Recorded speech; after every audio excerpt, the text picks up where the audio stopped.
Good morning and welcome to John Beck. This is your principal, Mr. Lin, and I hope that you had a wonderful Tuesday yesterday. Today is Wednesday, January 15th, 2025, and it is a day B. For instrumentals, it's a day 4. Now, before we kick off this wonderful day, I want to invite you, as I always do, to please stand and face the flag for the Pledge of Allegiance.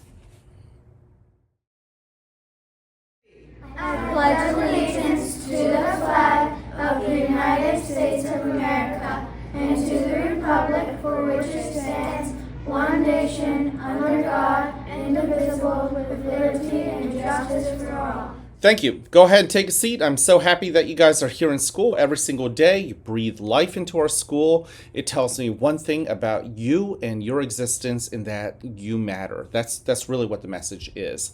So thank you for being you. Thank you for being a part of us. You're such an incredible ingredient. Now, we've got 3 expectations here at the school. You know what they are. Number 1, be respectful to yourself as well as to other people. That includes your teachers. That includes those moments when you've been asked to do things that you don't want to do.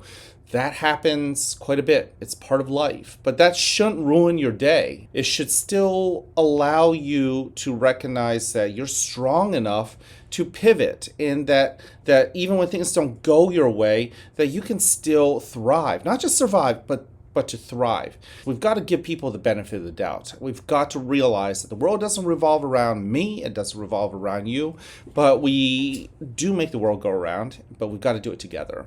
Number 2, show that we are responsible for being the best version of ourselves, responsible for our realm of control. There are a lot of things that we do control, and there are a lot of things, as I've said yesterday, that we don't control. Focus on the first part, because there are so many things that we do control that sometimes we forget about it.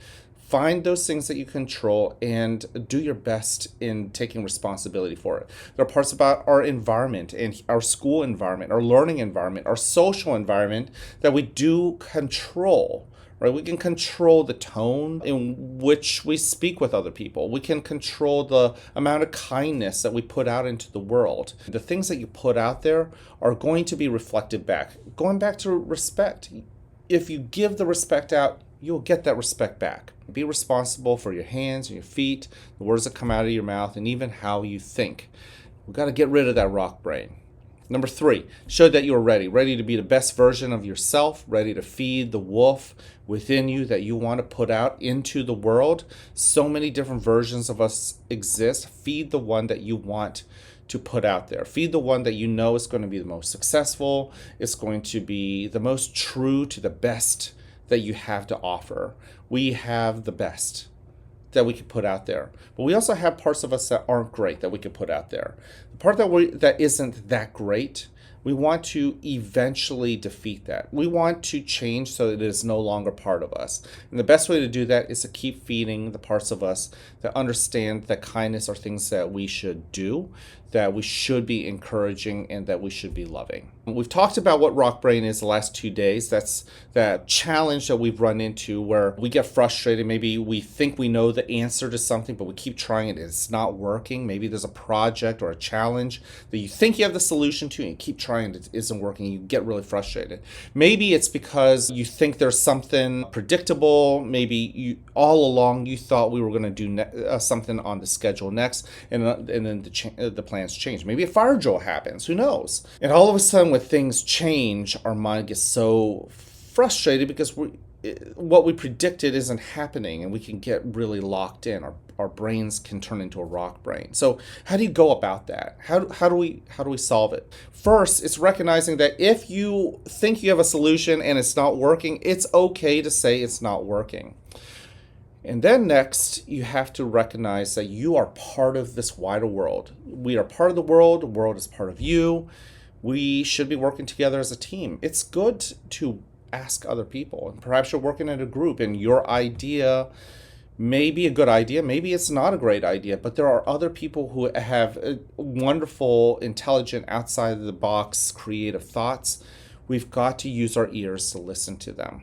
We have to realize that many brains put together can help solve problems, can help us get through sudden changes in the schedule. It is okay to ask, what is a group going to do? What are we going to do? What other ideas are out there? If I'm really frustrated about a change in the schedule, how are other people handling it? It is okay to use your hands your eyes, I mean, and your ears to turn around and see how other people are handling it. But we can't get to that part without recognizing we are in a rock brain. We can't get to that part without first realizing that our solutions, or what we thought was a good solution, isn't going to work. It's important to come to terms, recognizing that we're not perfect, and maybe what we thought was a good idea or something that we thought was predictable isn't going to happen. The solution's out there. And the intelligent parts of us will know that sometimes we can come up with the solutions, but sometimes we've got to find those solutions in other people. Let other people be part of your team, is what I'm saying. I love you, care about you. I'm here to encourage you. Go spread that message to other people. Send them that love in your creative way. Send them that care, and send them that encouragement. I can't wait to see you guys around. Have an awesome day. And as always, like you just the way you are.